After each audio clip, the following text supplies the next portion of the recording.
Good evening, everyone. A very warm welcome to the maiden Zoom conference earning call of Pinelabs Limited to discuss the operational and financial performance of Q2 FY26. We are delighted to have with us today Mr. Amrish Rao, Chairman, Managing Director, and Chief Executive Officer, Mr. Samir Kamath, Chief Financial Officer. Before we begin, I would like to remind you that some of the statements made during the course of this discussion may be forward looking in nature. Actual results may vary significantly due to various external factors.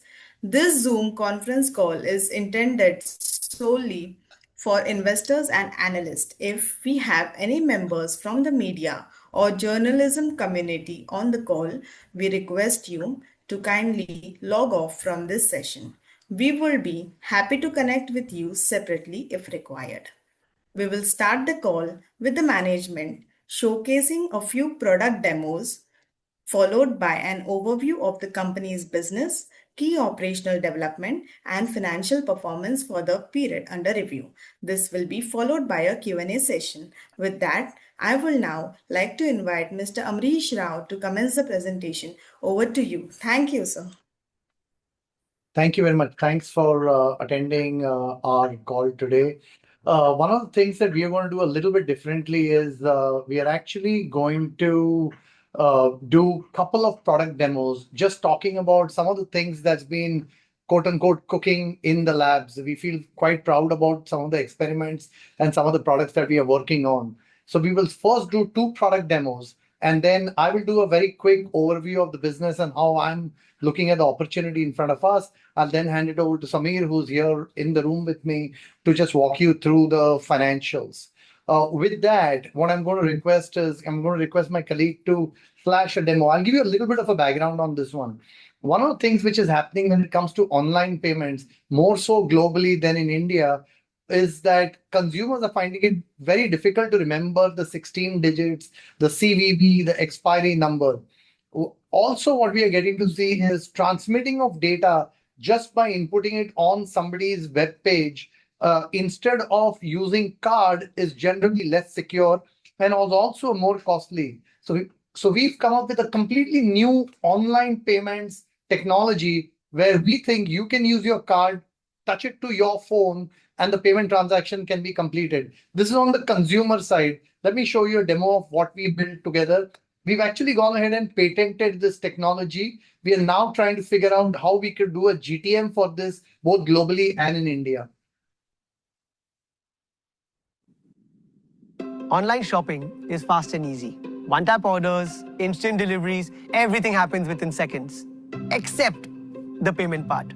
There we are supposed to remember the card number, the expiry date, the CVV, and then wait for the OTP, which adds friction to your so far seamless experience. We at Pinelabs wanted to bring the tap and go experience at the online checkout, therefore launching Tap to Pay Online by Pinelabs. Go to any online shopping app, be it e-commerce, ride-hailing, or food delivery. Simply select your product, go to the checkout page, and where it says payments, select the Tap to Pay Online. This invokes the NFC of the phone. All you have to do is take your card and tap, and done. Faster, secure, and more convenient. No need to remember the card number, no need to save your card number, no CVVs, no OTPs. We at Pinelabs want to turn every phone into the fastest checkout experience on the internet.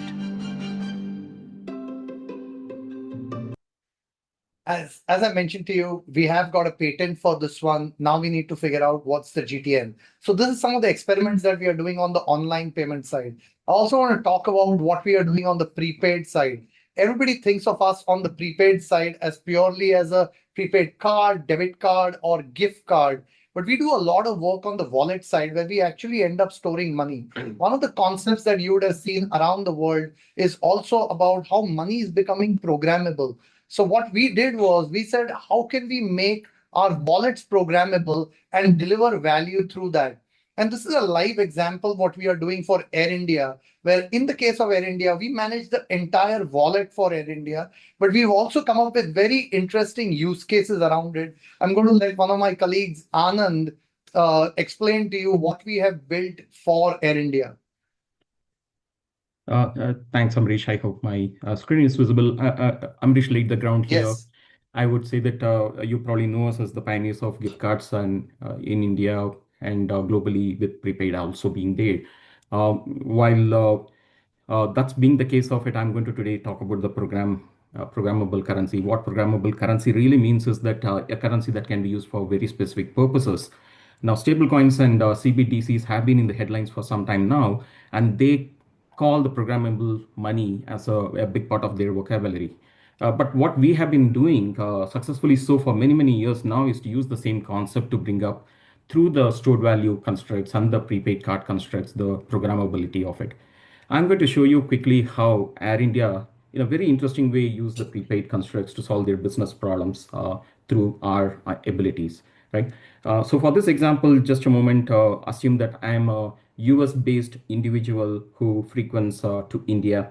I have just done a cancellation of a ticket that went on to be refunded to me in a cancelled amount from Air India, and it's sitting in my Air India wallet. What you will see now is that I, as a consumer, go on to the website of Air India, and I could come to this path many different ways, but I just wanted to show you that when you click on some of these paths, Air India will flash that this particular program is run by Quicksilver, which is the Pinelabs issuing part of the business, and taking it to a site where this particular site is entirely managed and operated by Pinelabs for the benefit of Air India in the technology sense of it. Within this is an embedded wallet that can be used for different purposes. I'm just going to quickly move around without trying to show you the specifics here and showcase that this particular element is already loaded.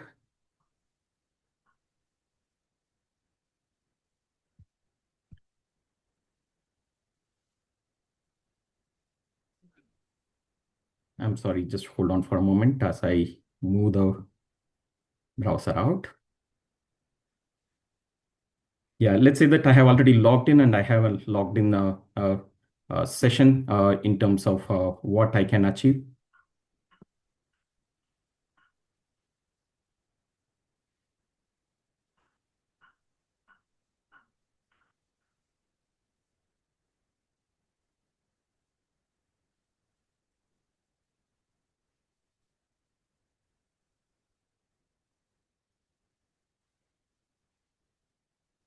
So what you see here is really that because I'm based in US, I'm able to see a US dollar denominated wallet that is belonging to me.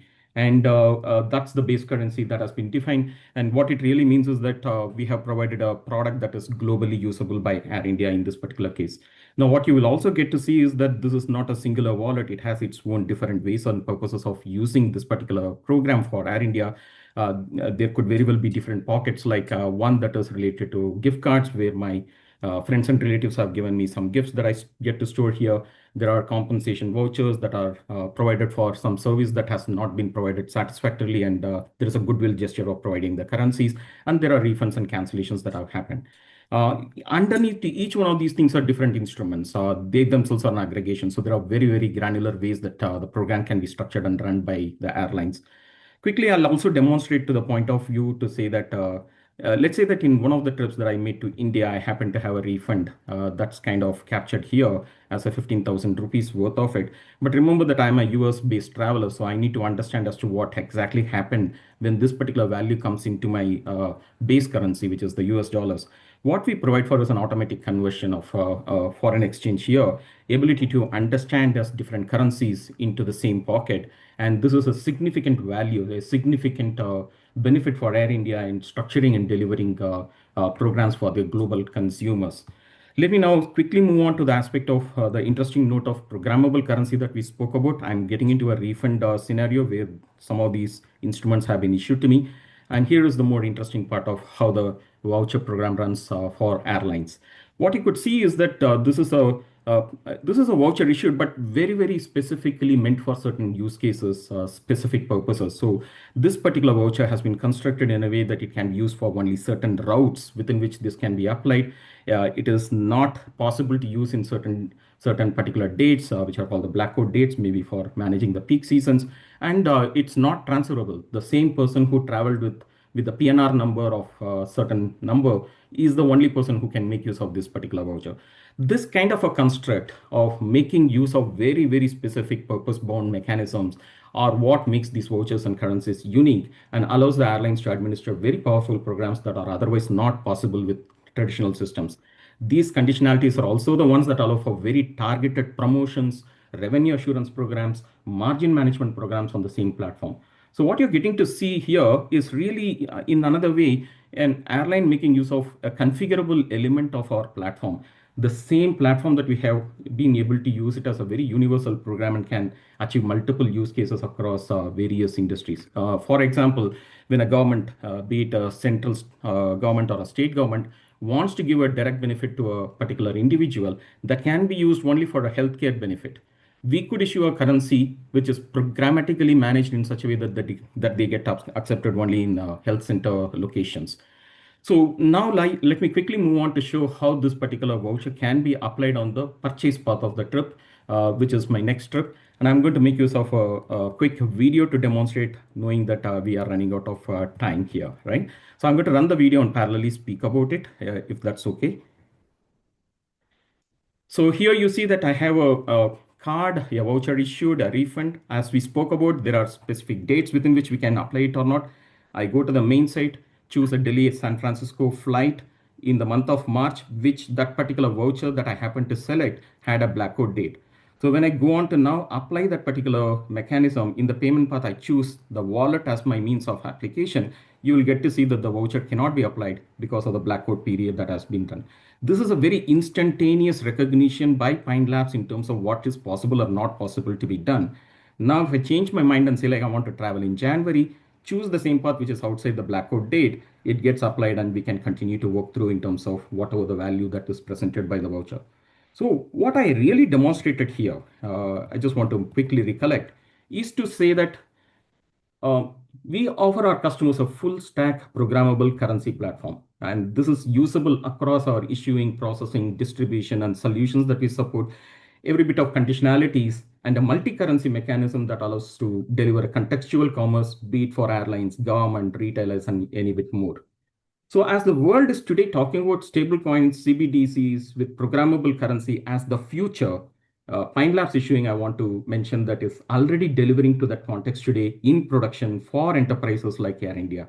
And the same thing is extensible to a very different and very big audience of use cases and industries.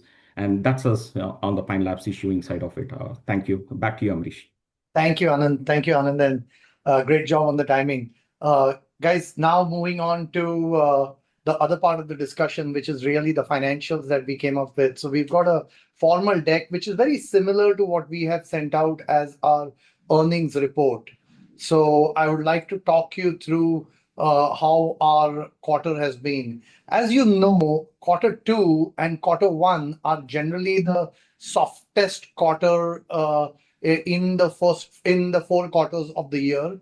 However, what I'm glad to inform you that we've had a fairly powerful start, and that's what we will share with you just now.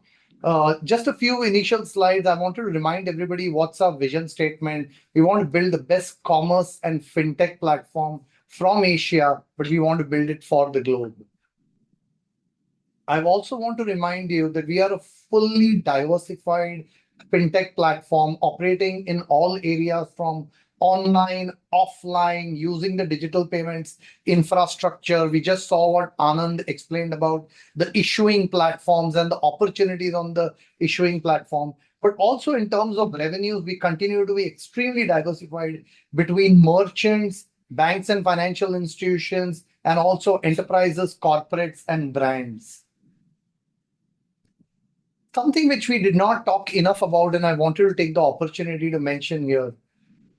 Pinelabs is one of the only companies which is powering all the top 5 banks in India. Every one of them uses Pinelabs platform, and we are the dominant partner. Point number 1. Point number 2, when it comes to the top 5 retailers in the country, we are a dominant partner. We are not number 2 to anyone in that space. In the case of the top three petroleum companies, we are with all the three petroleum companies, may that be BPCL, HPCL, or IOCL. We power all of these three petroleum companies in the country. And when it comes to online payments, bill payments, and also the whole prepaid card instruments, we today have relationships and deep relationship with all the three e-commerce companies, top three e-commerce companies of India. Also, with all the three Q-commerce companies of India, Pinelabs is the sole provider. So one thing I do want to highlight is there is no other payments company in India which is actually delivering solutions to all of these large stakeholders in the country today. Again, a very quick recap of what we do. We pretty much call out four large pillars. One is what we do in terms of transaction processing, both in the offline world and in the online world. In the offline world, as you know, we have a large component of revenues which comes out of subscriptions, rentals on a monthly basis. When it comes to VAS and affordability, we do a range of services over and above the merchant relationships that we have built. Here we take a take rate on the value which gets processed on our platform. One of the things that Samir is going to tell you is in the first pillar in Q2, on the terminals, the subscription and rental related revenues is now down below 30%. It is at 29%. So 71% of our revenues are not linked to subscription and rentals associated to the POS business. I have been taking a bet with my colleagues out here. I said, whatever we say at the end of this call, when the Q&A starts, the first question will be about the POS business. Let's talk about the 71% what we are doing outside of the POS rental business. The third component is what we do on the DPI side. On the DPI side, when it comes to fintech infra, we continue to power humongous amount of payment volumes when it comes to bill payments. We are powering many API-based transactions for consumer identity. We, in this case, get paid by the API ping, or we do get paid by the number of transactions there. And finally, on the issuing side, we are one of the global leaders when it comes to prepaid issuing processing, both in terms of prepaid as well as gift cards. We are doing a lot of work on the credit card side. We are doing a lot of work on credit link UPI. So that's what we typically do. I just wanted to cover it. These two slides will typically be there in all my opening introductions. Going into this quarter and what we are doing as in terms of the results for Q2, we actually came in with record-breaking numbers on all fronts. By the way, I have to tell you this, if I'm not mistaken, over the last 6 quarters, we have generally come in with record-breaking numbers when it comes to revenues, when it comes to contribution margin. Our revenues grew by about 18%, and we hit a number of about 650 crores. I want to again remind this because I have seen some analyst reports where I think there is some sort of a disconnect. We continue to record our revenues on a net basis. What I mean by that is we do not include, we take out the payment processing cost and we only record the net numbers. And hence what we call as net revenues, or globally this generally gets called as adjusted revenues. And that's where we came in at about 650 crores because we've taken out anything related to pass-through revenues there. Second, interestingly, contribution margin grew at 21%. So how does this happen where the revenues are growing by 18% while contribution margin is growing by 21%? The reality on this is over the last 2 years, we've been working very hard that the subscription revenues that we earn largely remains on the software side, and we encourage banks and financial institutions and merchants to buy hardware on their own. Because of that, what happens is there is a lag effect out there. So while revenues have grown 18%, contribution margin has actually grown by 21%. Now that has multiple benefits, which Samir will talk to you about. The adjusted EBITDA actually came in at 60% plus improvement on a year-on-year basis. We came in at about 122 crores of adjusted EBITDA. And what we've now been able to do is we've now been able to deliver back-to-back PAT of about 6 crores in our business. Now, this is coming on backs of some solid performance. So on the platform side, we came very close to about $50 billion of GTV processed on our platform. One thing which is real is If Pinelabs is present with any merchant, any bank and financial institution, or any enterprise, we are choice number one. There is nobody who's beating us today. We are winning when it comes to the marketplace.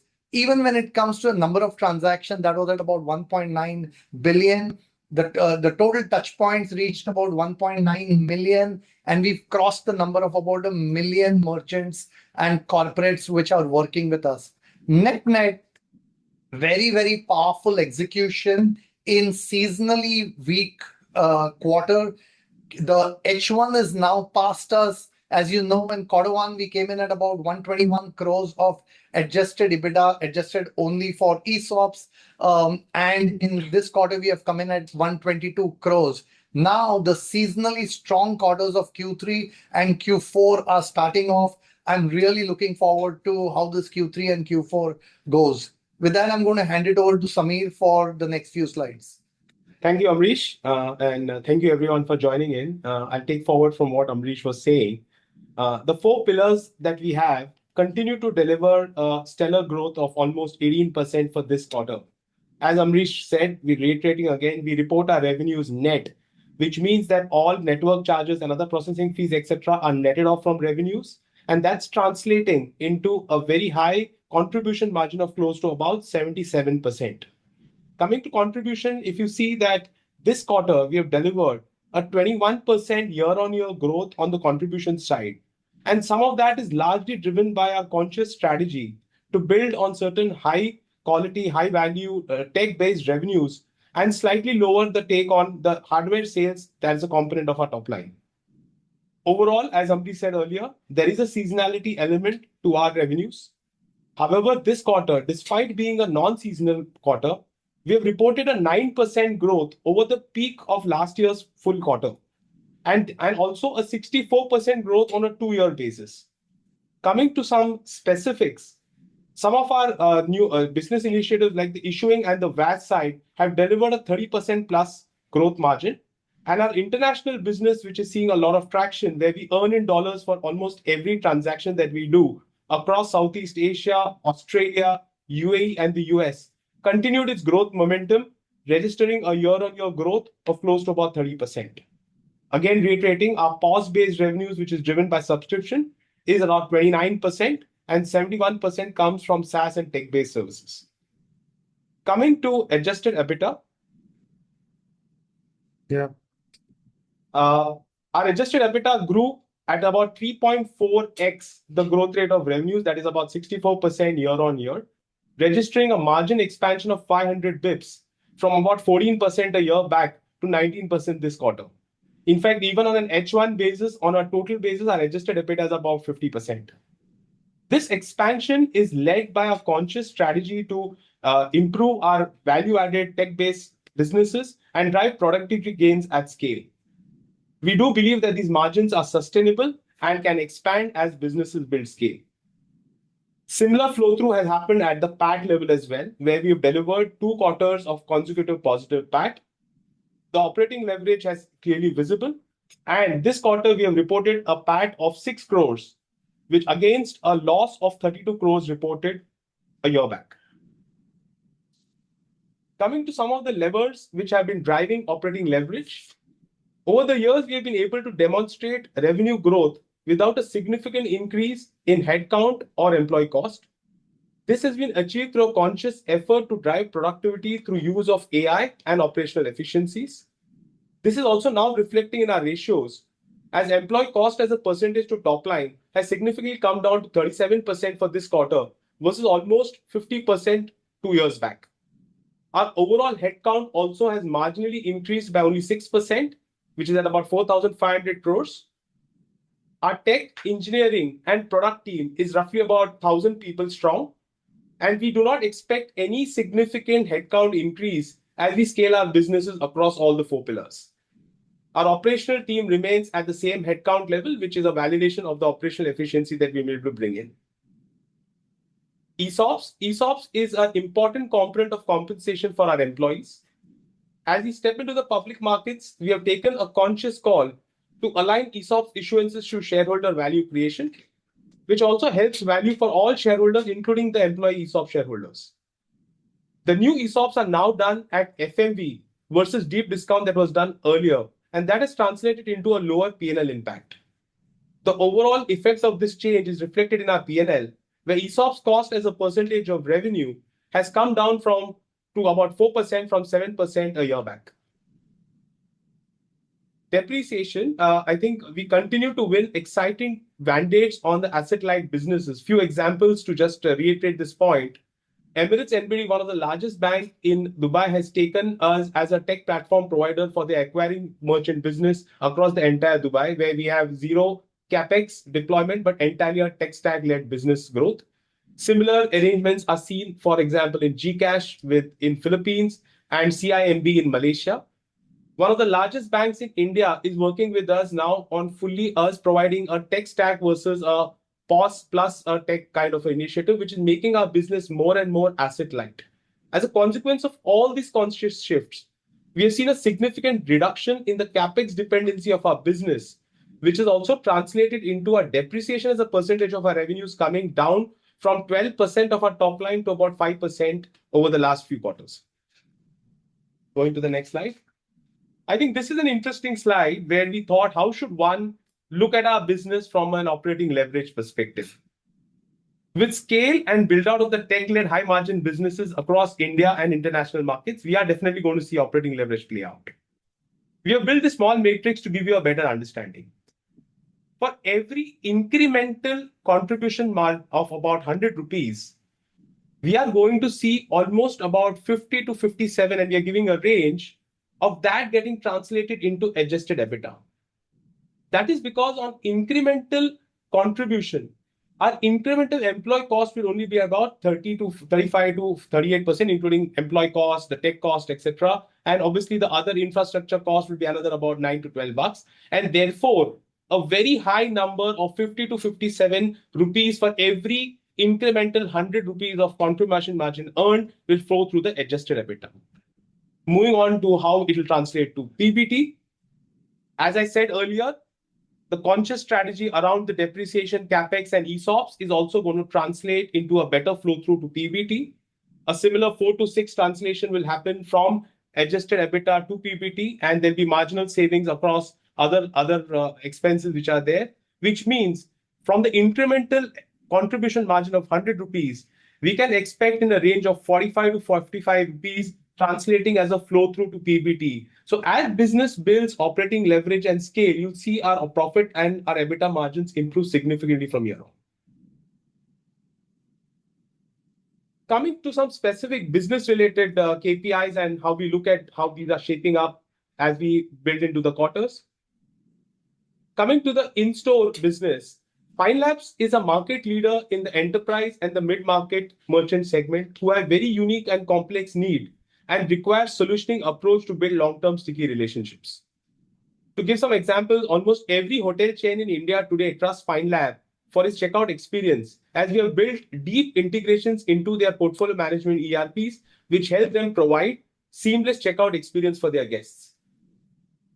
Large retailers trust us because we have helped them build and manage multiple banking relationships into a single POS with full flexibility while integrating multiple backend ERPs to provide them periodic reconciliations and MIS. This demonstrated mode has helped us expand our DCP footprint now to 1 million plus merchants, as Amrish was saying, it's a milestone, deployed across 1.9 DCPs, which is a growth of 19% on a year-on-year basis. Having said that, an interesting fact is that the potential is still highly untapped.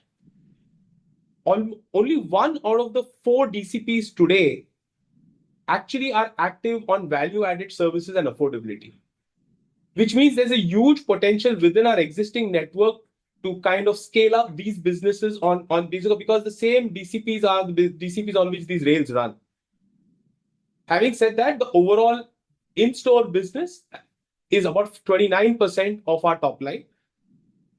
The value-added services business continued to grow at a massive clip. We have grown our volumes at about 37% on a year-on-year basis.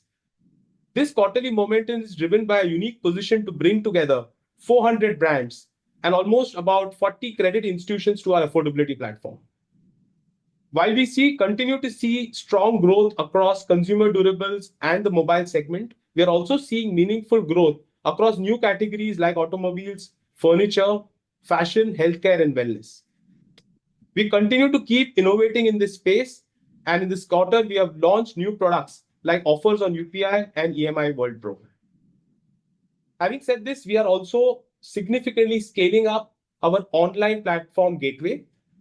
Our online payment aggregator business has seen a 75% year-on-year growth with partnership with some of the largest e-commerce platforms now use the Pinelabs plural gateway. This includes the likes of Myntra, Meesho, Big Basket, Swiggy, Lenskart, to name a few. The fintech infrastructure business operates some of the best-in-class tech platforms across bill payments, UPI, and the account aggregator framework. We partner with some of the largest bill processing institutions across both ends of the spectrum, that is the biller operating unit and the consumer operating unit, making us probably the top two players in the segment. We also power digital KYC and customer validation for some of the largest financial services firm through the account aggregator framework. And our platform is operating at scale with this quarter about 275 million transactions processed in Q2 itself, which is an 80% growth year-on-year. Lastly, coming to our issuing and acquiring platform, we've seen some of the use cases that Anand presented earlier on in this presentation. It is one of the fastest growing segments within the payments industry at about 26%, and Pinelabs is a market leader in this segment. Our overall volumes in this segment grew at about 25% to about 16,000 crores with an improving take rate.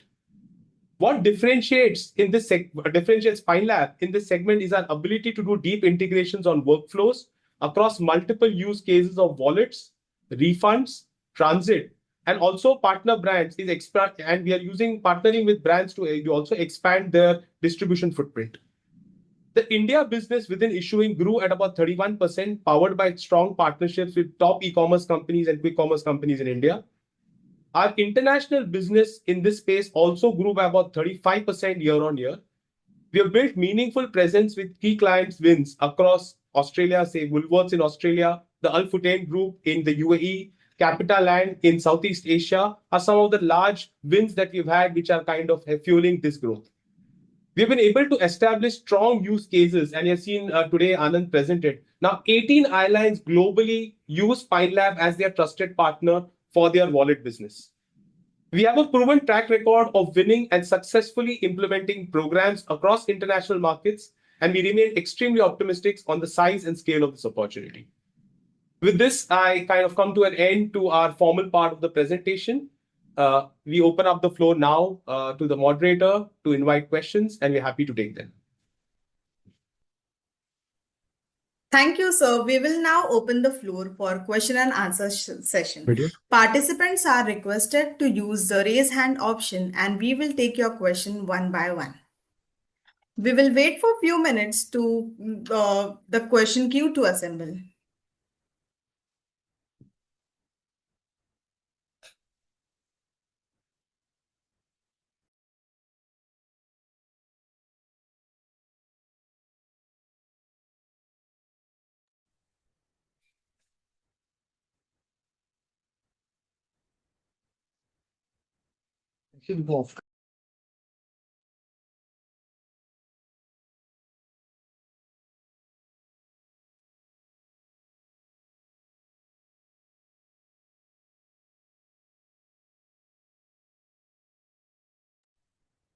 We have our first question from Piran Engineer.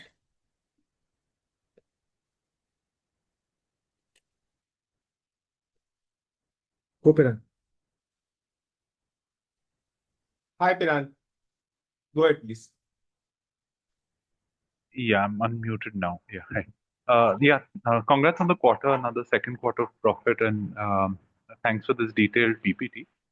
Just firstly, I wanted to understand in the 63,000 crore GTV in the VAS and affordability platform business, how much of that would be lending, and what else is there apart from lending in that? So, first of all, it's not lending. What we are doing out there is basically powering for affordability solutions where we don't take any balance sheet risk.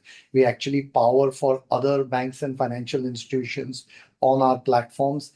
In terms of GTV, I would say somewhere around 1/3 of the volumes would be coming out of affordability. 2/3 of that will come out of rest of the services. In rest of the services, we have everything from classic aggregator related revenues. We have revenues which is related to UPI and any fees which we get on UPI transactions. We also have things like other fintech partnerships we might have in the market with some of the Q-commerce companies or some of the consumer fintech apps out there or Sodexo, and that would be all about 2/3 of the platform. Got it. Okay, thanks, Amrish. And this 1/3, which is the affordability bit of it, that would be majority of the revenue from the 63,000 crores. I'm sure it won't be No, 1/3, 2/3 revenue split also, right? no, it is actually, I would think that it is reverse, which is it would be somewhere between 50% to 2/3 of the revenues. That sort of a range it will be in. Uh, of the revenue from the VAS and affordability platform part of it, right? Not the. That's correct. That's correct. That is correct. Got it. Got it. Okay, fair enough. Secondly, your plural business GTV, Samir mentioned it grew 75%. Where exactly is that? Under which section is it put in? That section folds up under in-store and online, Peran, where we basically report two kinds of revenue streams, it's the subscription-based revenues which we earn on the POS devices, and the online we earn as a percentage to the GTV done.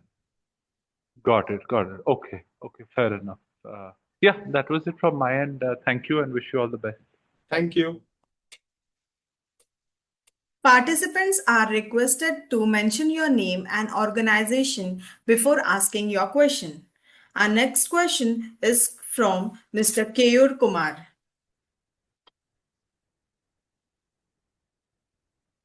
Go ahead, Kev.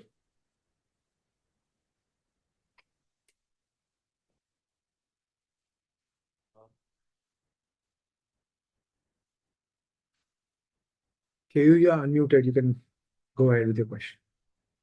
Hello, am I audible now? Yes. Yeah. Congratulations on good sets of numbers, sir, and for the new tech development. So my Thank you. question is from this 25% of the DCB contribution, which is coming from the VAS. So right now we are including that the further development will happen through the VAS. So I just wanted to understand that this contribution will be come from the like chain businesses and all, right? So how is the TAM means basically here? Because the machines and the POS will be also on the single merchant sites. Yeah, very interesting question. Your voice cracked a bit, but what I'm going to answer is, if you actually look at our earnings release, we've actually come up with a new set of numbers so that it gives you more clarity.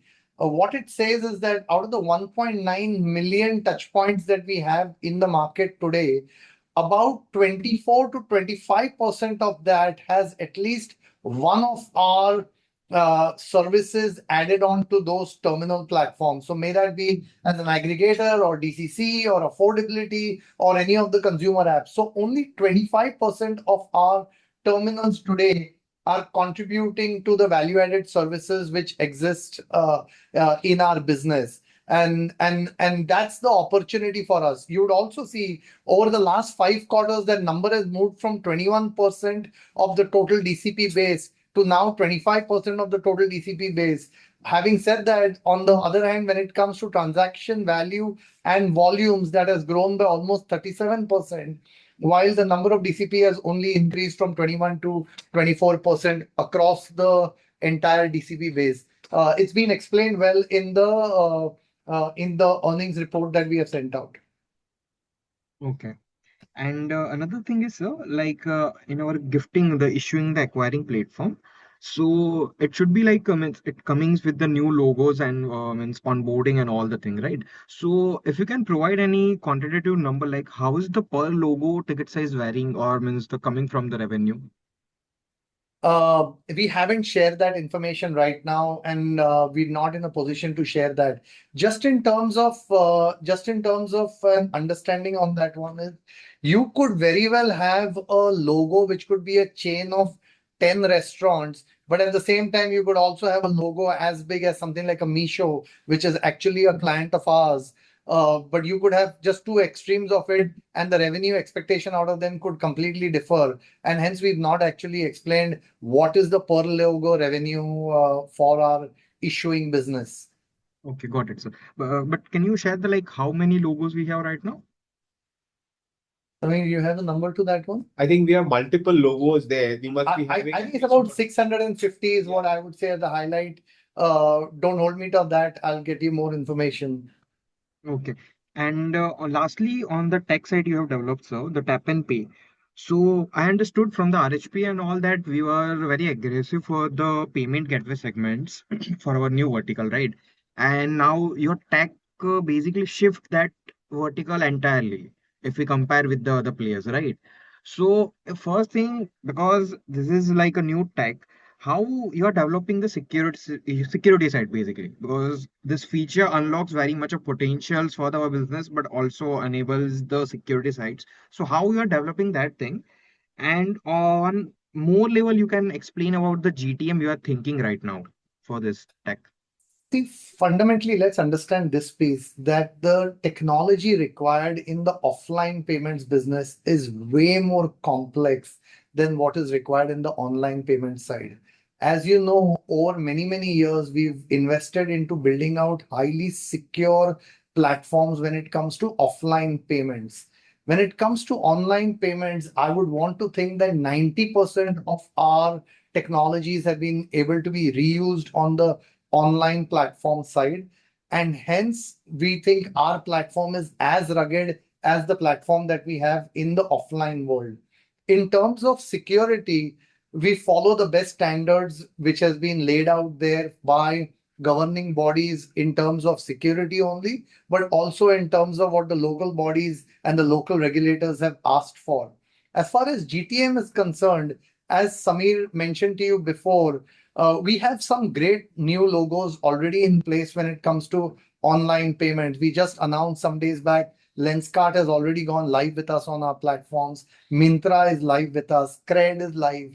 Apple resellers are with us. Samsung.com online is entirely with us. We are making tremendous progress in asset-light businesses. May that be on the bill payment side or may that be on the online payment side. Okay, sir. And lastly, should we expect any upside on the headcount on future? See, one of the things which we actually wanted to talk, and I guess both Samir and I forgot to mention out there, is that in our company, we have totally about 1,000 engineers, technologists, and product managers in the company.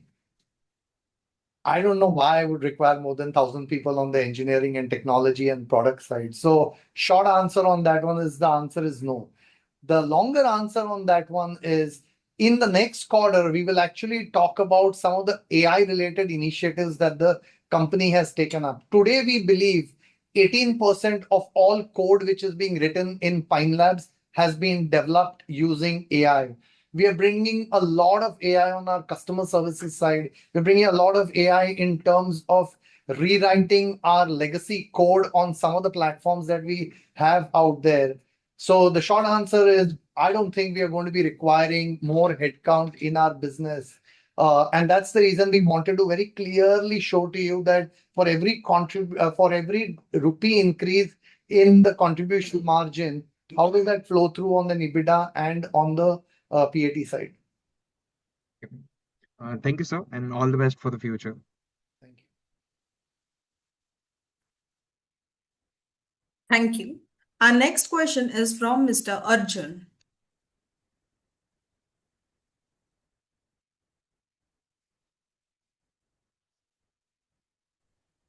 Hey, Go ahead, hi, Arjun. thanks for the opportunity. With respect to the value-added services part, out of 650 crores, 29% is POS. So within the digital infra space, out of 440 crores, the remaining around 251 crore would be the affordability and VAS revenue. It will be affordability, VAS, and also the fintech infrastructure, Arjun. I think we Okay. combined 3 items in it, as you rightly said. Okay. In fact, 4 items. There will be the POS business, there will be the online business, there will be the Okay. affordability and VAS business, and the fintech infrastructure business. So the POS machine, which is one of the four components within the digital infrastructure, is about 29% of our company. Okay, so I was just trying to understand the take rate or realization in the affordability business, which used to be around 39 odd bips. Now, out of this 440 crores and 63,000 crore of GTV, how the realization over here has been in the first half, and how has it panned out in the festive season, October, November, etc. And means how much is the kind of traction after the GST cut, etc. in October, November? How do you see this affordability and VAS business playing out on realization and the GTV? If you could give some color, it will be helpful. Yeah. So the realization across the segments have been more or less constant. There may be slight change in the mix here and there. Like for example, UPI may go up where the yields are lower, but intra-segmental yields have remained fairly constant in line with what we have put out in the DRHP as well. As far as the traction post Q2 is concerned, I think as we said that the first two quarters are slightly muted. We've seen good response in the Diwali season where we've seen peak volumes come in. Obviously, as our next quarter results come in, you'll probably get a better clarity. Now the quarter is underway. But yes, I think even in the first two quarters, we have seen meaningful traction, and that's why even in H1 versus H1 of last year, we have seen meaningful growth of our GTVs while take rates continue to remain at the same level. Okay, so broadly, we can assume out of this 440 crores, around 250 odd crores should be your VAS affordability revenue from there. Plus minus that range, yeah. Okay, fine. Okay. And could you give some idea on the market share that is there in this business? Because we also see competition getting into this. Yeah, we Getting think into we this. Yeah. Yeah, so in this space, look, I will say that for the longest time we have been above 80% of the market share.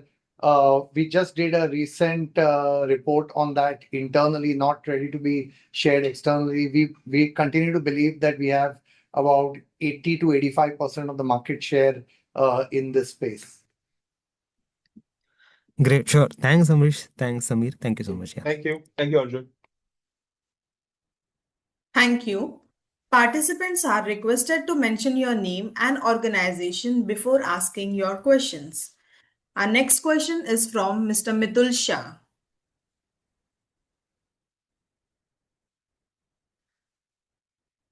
Hello, sir. Hi, Mitul, go on. Congratulations. First of all, I'm from Ahmedabad. We have talked during our road show that I'll be there, and thank you for the wonderful, wonderful result.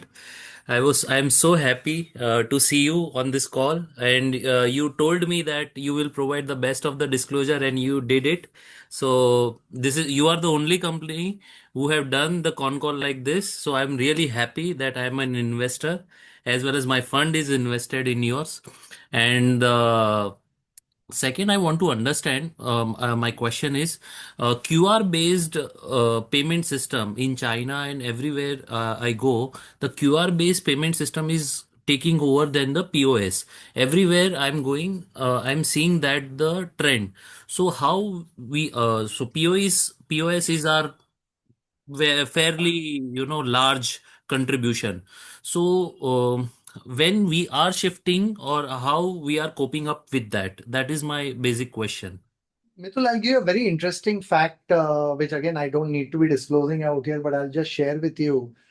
Very interestingly, today on our terminal estate, almost 66% of all transactions on our terminal estate are actually QR-based transactions. Oh, So okay. what we are getting to see is large merchants still are looking for having a screen at the checkout, both to publish the QR or to accept cards.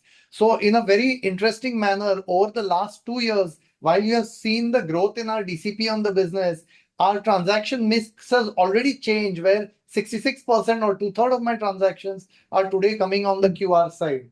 The other thing is how UPI and what UPI is going to do to our business. I've actually answered that in the earnings report. Mitul, I do remember having met up with you. I want to make another comment out here.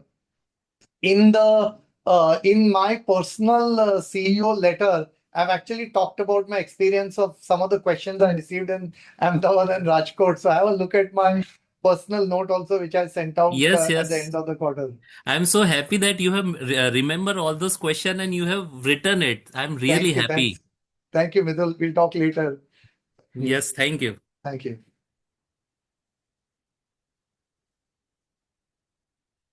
Thank you. Our next question is from Mr. Pranav.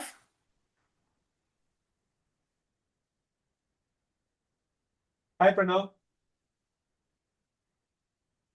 Hello. Hi. Can you hear me? Yeah, Pranav. Yeah, Yes. go ahead. Yeah. Thank you for the opportunity. I'm Pranav Kshatriya from MK. My first question is, I see a very strong growth in issuing and acquiring business, especially in the international geographies. Uh, and my understanding is that, we possibly have a slightly inferior contribution margin in the international geographies, but it seems that despite that, the contribution margin for issuing and acquiring business has increased despite strong growth. So, how should we see this business panning out, in 3 to 5 years' time? And what is your view on that? So, just to say, I think we have been making inroads into a lot of new counters because of the use cases that we've been mentioning, Pranav. I think the take rates are slightly lower in the international business because, as we know, that our business is a take rate business which combines the work we do not just on processing but also distribution. We have a far stronger distribution presence in India, and therefore there is a slightly higher contribution from the distribution part of the business which comes in India. As we build our capabilities and we build scale across counters in the international geography, we should see some more take rates going up there. So I think intra-segmental take rates remain the same. It's just that our distribution mix strength is stronger in India, and therefore we get little higher revenues in India. What I'll add into this one is that over the last couple of years, one of the reasons why you were getting to see the India business a little bit muted when it comes to the prepaid side of the business was because there was an overhang related to GST and application of GST on gift cards. In January of this year, the government of India clarified that gift cards do not attract GST. And because of that, what we have again started to see a lot of brands pushing out gift cards. Gift cards are being actually distributed at much aggressive levels. If you actually see the quarter on quarter between Q4 of last year and then Q1 and Q2 and the first half of the year, you would see that the India numbers have started to come in with significant year-on-year growth also on the prepaid issuing side. Great. My second question is on the affordability side. In your letter, you mentioned that Q2 FY25 was unusually strong quarter, but what I understand is that last year actually the entire festivity was in Q3 and Q2 was relatively quieter. So what is the disconnect? Just curious on that. It was related to some one-off large deals which we had pulled together in Q1 and Q2. Look, one of the reasons why I did not specifically talk about it right now, because honestly, our job as operators have to continue to power on and win market share as much as we can every year. But we just wanted to give a color because what could happen is people get fixated only on the number of year-on-year growth. But we thought, let's just clarify that when you look at what is happening on the hardware and the reduction in hardware, contribution margin is growing at 21%, revenues are growing at 18%, and we had a little bit of a base effect which came from last year. And that was largely because of some lump sum business which came through in both in Q1 and Q2 actually. I personally believe that when you look at a Q3 and Q4, the base effect would have gone away what we had coming out of the last year when it was Q1 and Q2. Okay. The second part of that question is on affordability vs GTV. There was a GST cut which happened, which sort of propelled, some of the spends for TV. Was there some impact of that in Q2 because it came on 22nd of September? And should we see further acceleration in Q3 because of that? So there was a marginal impact, but it was both positive and negative. So what happened is as soon as our Honorable Prime Minister Modi ji actually announced that the GST rates are going to get changed, we had almost a 15 days of complete slowdown when it came to any purchases in the markets, and we had basically transaction volumes completely drop off. I think it was around 22nd of September when the new GST rates kicked in. So we had about an 8 days which came in. More or less, I would have said it would have netted off the spectacular rise that we had in the netted off the drop that we had in the early part of September. As far as the Diwali season is going into Q3, I wouldn't want to forecast anything on Q3 on this call, please. Okay, sure. Last question is on the devices business. If I back calculate according to your disclosures, the ARPU implied is around 336 rupees for Q2, which is significantly lower than 380 odd rupees, which was there for FY25. I mean, you did mention in the letter that you are deliberately moving away from the hardware-based deal to a software-based deal.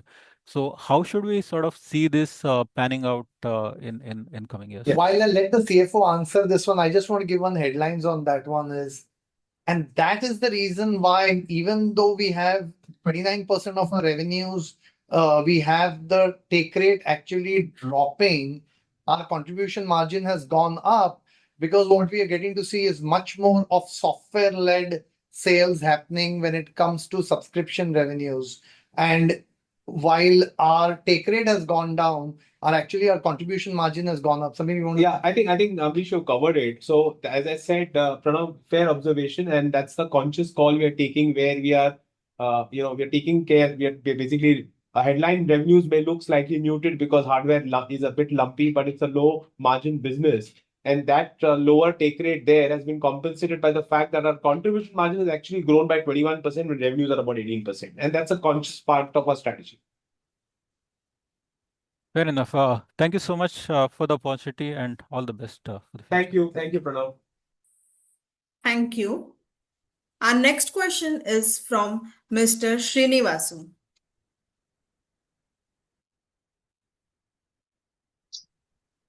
Hello. Yes. Am I audible, sir? Very clearly. Go ahead, Srinivas.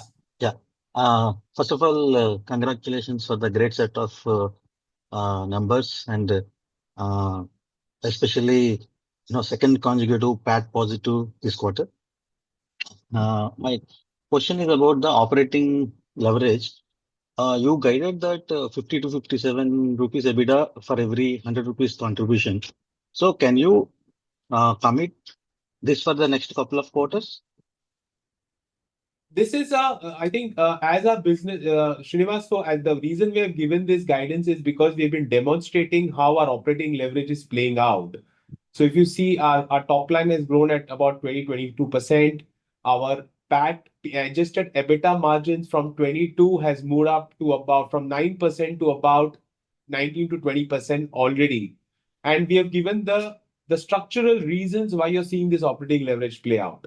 Like we said, there is a focus on building value-added services, tech-based revenues, international revenues, which are high margin. We are seeing operating leverage come out of the employee cost with productivity gains, a headcount not increasing at the rate of revenue. And therefore, this is a structural way we are trying to break down our operating leverage to say that as our business moves on and builds scale, you should expect at least about in the range, and that's why we have given a range, that roughly about 50 to 55% of our incremental contribution margin will fall through to adjusted EBITDA. I'll just add one thing is we tried to be very careful by not trying to be aggressive in this projection that we have given out here. So yes, we do feel comfortable with what we have sent out there. Okay, thanks for that. And my next question is about the tap to pay online that you demonstrated initially. Does this support all types of cards like RuPay, Master, and also like RBI's like two-factor authentication and iOS and Android? So does this support all these combinations? I'll give you the answer on two parts. One, absolutely, it supports everything what you just talked about. But the second part of the conversation is you obviously have to go through certifications, getting approvals, and only then you can take it to GTM. All of that work is pending. We are taking this across many, many markets as we speak just now, but that work is pending in terms of getting approvals and getting all the local testings done. Okay, so I've already used this product in some other place. The problem that I used to see is always, latency issues I see. Sometimes it fails. Merchant finds it difficult to roll back. Just wanted to No, tell I, you. I, I I want to clarify that, right? What you have seen as a product is where merchant is using his or her phone to receive card payment transaction. What we demonstrated is consumer is using his phone to make a payment to the merchant. It's a completely different product that we actually showed. So we are saying consumer is sitting at home, he is on an app, a food delivery app. When it comes to a payment page, he just uses his card, taps on his own phone, and the transaction is getting initiated and completed. What you would have seen is where you're giving the card and tapping it on the merchant's phone, which is the other form factor. I see. Thanks for the clarification. Thank you. That's all from my side. Thank you, Srinivas. Thank you. Participants are requested to mention your name and organization before asking your question. Our next question is from Mr. Himanshu Taluja.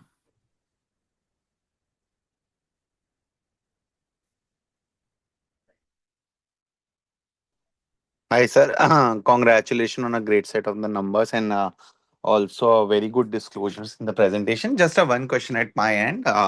Um, uh, Given you have a narrative to deliver a 20 to 25% growth over the near to medium term, and probably clearly VAS issuing and acquiring businesses and the affordability solutions are delivering you a growth of 30% range. It's just the POS business which is expected to grow at 15 to 18%.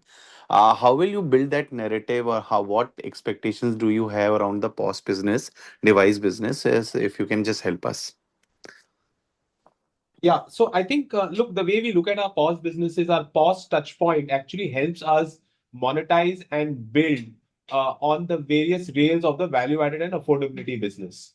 So if you see the headline POS numbers, they have also grown at about 19%, where we are at about 1.9 across about 1 million merchants. So I think we have not seen a slowdown of growth there, but clearly the opportunity for us on the POS devices is to see how that 25% number keeps increasing, because that drives the monetization of the value-added services that we have. I just want to, Himanshu, just mention out here is when it comes to just sequential quarter on quarter, we have actually moved from 1.7 million deployments to about 1.9. That's 19% growth. So it's about 1.9 is what we have been able to grow on that business. But as I told you, materially, what is going to make a difference for us from an earnings standpoint, material difference is actually going to come out of what's going to happen out of the 75% of the rest of the revenues that we are getting in the company. Yeah, sure. Yeah, thank you. Thanks a lot. Thanks, Himanshu. Thank you. Please note, we will be taking only 3 questions. Our next question is from Mr. Prakhar Sharma.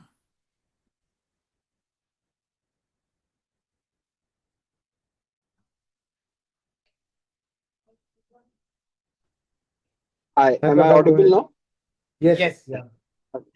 Thank you and congratulations. It's been a great journey and the best of luck. What I wanted to just ask you is if you could explain the seasonality on a 1Q to 2Q. I know it's not the best half for you. So if I look at your revenues between 1Q and 2Q have gone up by about 34 odd crores, from 616 to 650 crores. Your contribution has actually gone up by 17 crores, which is about a 15% incremental contribution margin. And your EBITDA has gone up by just about 1 crore. So your margin has come down.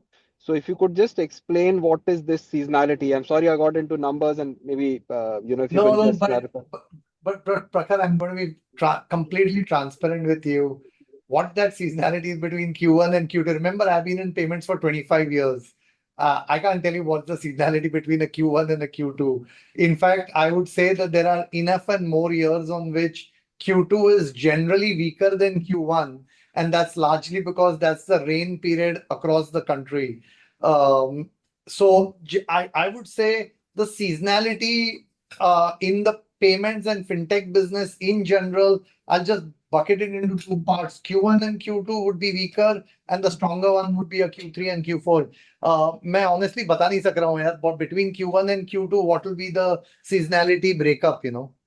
Yeah, because I was just, I know it's a small number. I was just inquisitive to see why have the margins actually come off sequentially, which is the point I was trying to just get to. I think the margins, the EBITDA margins are more or less on the same line, maybe plus 1% minus here or there.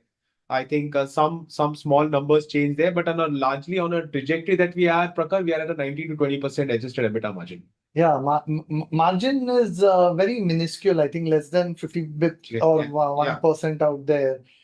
But I think more interestingly, going forward, Prakhar, we have actually made it super clear for everybody to calculate, saying that if the Q3 and Q4 are going to be stronger, what does that mean from a PAT standpoint in the company? Of course. And is there any color you can share on the affordability, especially the support that? Sorry, we lost you, Prakhar.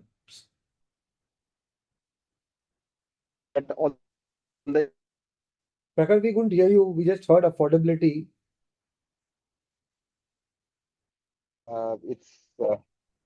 Yeah. Am I audible now? Yes. Yeah. Okay. I was asking if you could throw some color on the affordability, especially the EMI credit that is going through your pipes. How is that trending for you and for the market?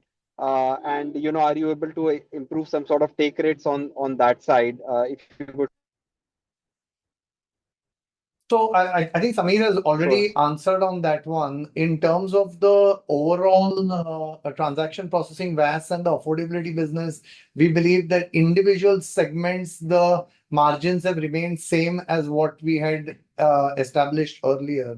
In terms of affordability numbers, as you can see, it's almost coming at about, the overall number is almost coming at about 35-37% higher on a year-on-year basis. And by the way, that's been the case for the last 5 years. So it's not that this number is entirely surprising where it is. I can only tell you that the Diwali this year has been just stupendous, just an unbelievably strong Diwali we have had. But that will come in Q3. Of course, yeah. Thank you. This is perfect. And, best of luck to you and the entire team. Thank you so much. Thank you very much, Prakhar. Thank you. Our next question is from Mr. Navneet Singh.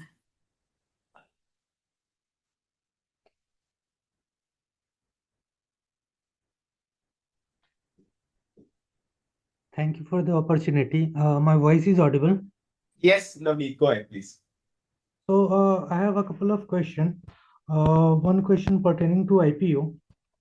So as per the last private funding round, Pinelabs was valued approx 5 billion USD around 3 years ago. IPO is happened at around 3 billion USD. So what has happened that led to fall in its valuation? Sir हो गया ये question मैंने भी 5 बार जवाब दे दिया अभी जो है मेरा भाव ऑन द टर्मिनल वही भाव है अभी कुछ नहीं कर सकता हूं मैं All right, no issue. Another question. So there are a lot of listed players and some of the competitors of Pinelabs are about to go in IPO. So what edge does Pinelabs have compared to these competitors? These competitors are aggressive and they may trigger certain price war and margin may hit. So what is your strategy around these? Navneet, it's not good to speculate about what competition is going to do. I think one of the things I tried to show out there is we continue to win on all sectors. We are continuing to grow our platforms very well. I don't think so. I'm too much worried about my protecting my business or growing my business. So feel very comfortable. Thank you. All right. Okay. Some of the colors on the revenue growth for Pinelabs and its subsidiary for next financial year. We can't make forward-looking projections on this. I think this call is restricted more to how this quarter has performed only. So that data is there in the data we've shared across. All right, got it. One trivial question related to the product that demonstrated at the beginning of this call, that tap and pay feature. So is this feature require a separate app to be installed on the consumer device? No, it does not. No, it does not. It's an SDK which will go into the app of the consumer internet company. Understood. Understood. Thank you. Thank you. That is all from my end, and all Thank the you. best for next quarter. Thank you. Navneet. We'll just take one last question. Kush Shah, Mr. Kush Shah, go ahead, and then we'll wrap it up. Yeah, hi Sam. I am audible. Yes, you are.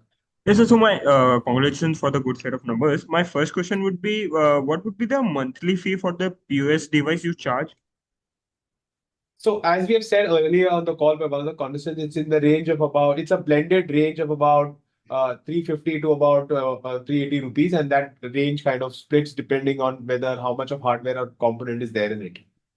Okay, perfect. And the second question would be, what would be the software as a side? How we are different from the competitor? Because the adoption, the product development, हर कोई ये software एक time पर बना पाएगा वैसा. So how we are the different from the competitor side? So, well, the answer on that one is it's exactly as different as the Apple software is compared to the Android software. अभी समझ गया ना आपको मैं क्या बोल रहा हूँ? हाँ नहीं समझ तो गया मैं but नहीं honestly answer वही है. What we do is premium in what we do. We are very proud of the technology that we built over the years. The kind of ease of use, the reporting, settlement, security, ease of configurations, existing pipes and integrations that we have. It's a fairly complex and well-developed platform. It's a full ecosystem which we have built out there.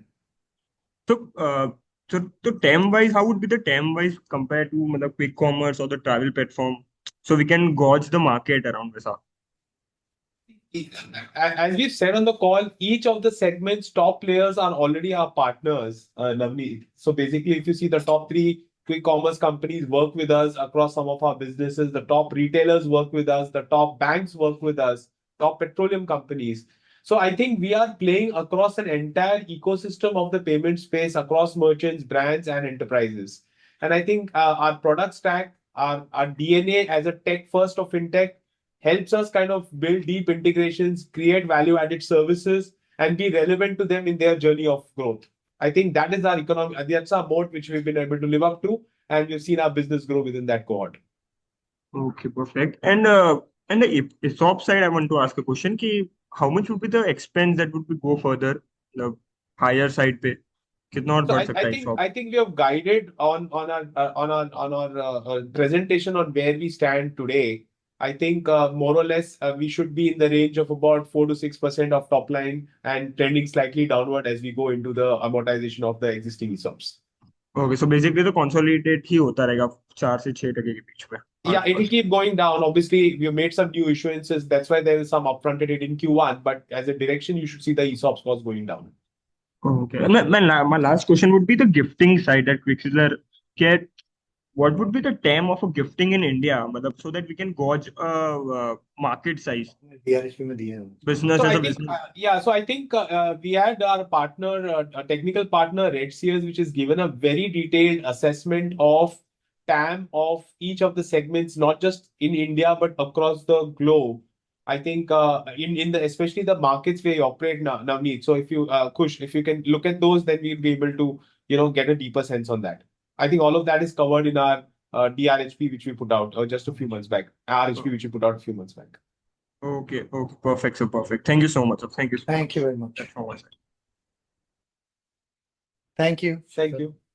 Thank you. That was the last question for today. With that, we conclude the Q&A session. I will now request Mr. Amrish to share his closing remarks before we end the call. Thank you very much for doing this. Please take a minute to read the note which I had put out there. We are back to work. Thank you to all of you for having welcomed us on the public markets. This was our first earning calls. You guys have been fairly kind with us in these questions also. We will learn, we will improve, and we'll keep giving you more disclosures. Thank you very much. So if you have any further questions or information, feel free to reach out to us at the investor relations email that we put out at the end of the presentation. Thank you and have a good evening. Thank you. You may now disconnect your lines. Thank you everyone for joining us today. Have a great evening.